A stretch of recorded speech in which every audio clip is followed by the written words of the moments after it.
Budget पेश हो रहा है, डबल इंजन की सरकार बनी है, लोगों की बड़ी उम्मीद है, लेकिन विपक्ष कह रहा है कि हमको कोई उम्मीद नहीं है। 10 साल में दिल्ली को देख लिया, अब बिहार को भी देखें। नहीं, देखिए, आपने देखा होगा कि 2005 से श्री नीतीश कुमार जी के नेतृत्व में हम सब एनडीए की सरकार के द्वारा बिहार में परिवर्तन लाने का काम किया।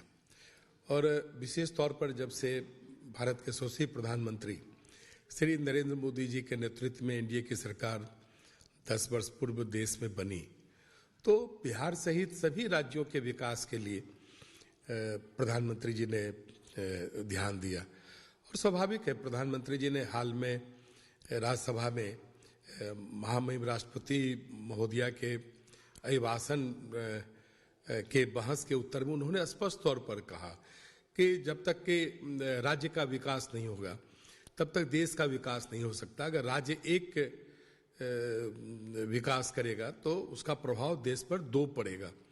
तो स्वाभाविक है कि प्रधानमंत्री जी ने जिस प्रकार से विकसित भारत का संकल्प लिया है, तो उस संकल्प को पूरा करने के लिए किन किन मापदंडों की जरूरत है, कि क्या क्या हम देश के लिए कर सकते हैं, वो सारी चीजें उनके ध्यान में है। और बिहार तो हमेशा एक विकसित राज्य के रूप में 2005 से दिखा है। 2005 के पहले की बात मैं नहीं करता, लेकिन 2005 के बाद बिहार में बहुआयामी विकास हुआ है।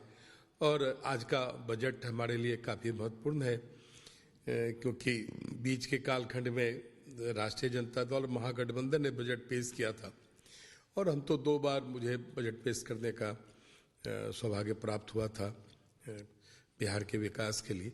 तो आज श्री सम्राट चौधरी जो माननीय वित्त मंत्री भी हैं, मुझे लगता है कि एक बेहतर बजट पेश करके बिहार को विकास की ऊंचाई पर ले जाने का काम करेंगे। नंदकिशोर यादव आपके खिलाड़ी मित्र हैं और काफी मृदुभाषी रहे हैं, तो विपक्ष के लोग भी कह रहे हैं उनका चेहरा सबसे आगे स्पीकर के तौर पर भी चुनाव भी होने वाला है। लोग कह रहे हैं कि नए विरोध भी जुड़े जा सकते हैं, कैसे किस रूप में देखते हैं? नहीं, देखिए, श्री नंदकिशोर यादव जी का एक लंबा संसदीय अनुभव है और हम सब साथ मिलकर लंबे वक्त से काम किए हैं। मुझे लगता है कि हमारी पार्टी ने या एनडीए गठबंधन ने एक बेहतर नाम का चयन किया है और मुझे उम्मीद है कि उनकी अध्यक्षता में जो बिहार विधानसभा की गौरवशाली संसदीय परंपरा रही है और कहीं न कहीं पूरा राज्य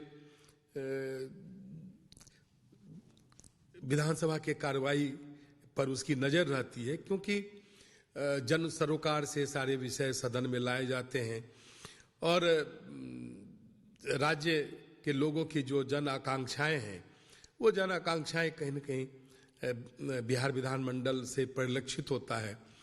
तो मुझे लगता है कि श्री नंदकिशोर यादव जी इन सारी चीजों के बारीकियों को बेहतर एक लंबे अनुभव के आधार पर समझते हैं और वो एक नई संसदीय परंपरा को और बेहतर ढंग से कायम करने का प्रयास करेंगे। विरोधी कह रहे हैं कि हॉर्स ट्रेडिंग हुआ है, कल जो सदन में हुआ है उससे बिहार संसार हुआ है।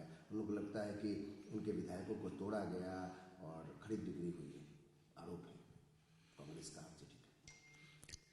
अरे देखिए, हमारे कुछ माननीय विधायक की इस परिस्थिति में उन पर लगातार डोरा डाला गया, यह बताने की आवश्यकता नहीं है।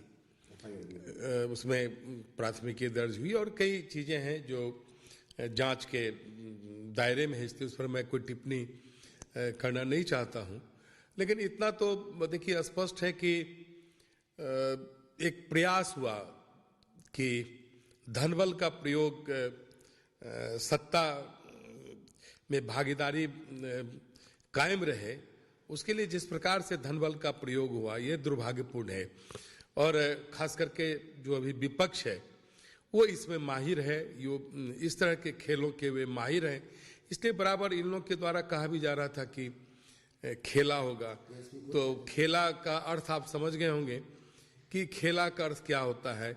इनका खेला का अर्थ हॉर्स ट्रेडिंग होता है। लेकिन हम जब सरकार में रहते हैं तो राज्य के विकास के लिए, देश के विकास के लिए काम करते हैं कि खेला शब्द का अलग अलग मायने हैं। उनके लिए खेला एक हॉर्स ट्रेडिंग है, ये इनके इन प्रकार सत्ता में बने रहना ही उनका खेला है।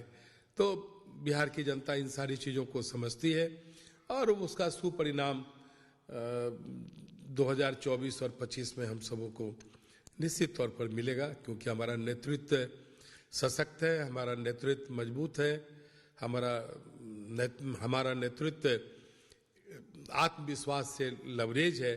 हमारे नेतृत्व के पास एक लक्ष्य है विकसित भारत का, हम सब मिलकर उसे पूरा करेंगे।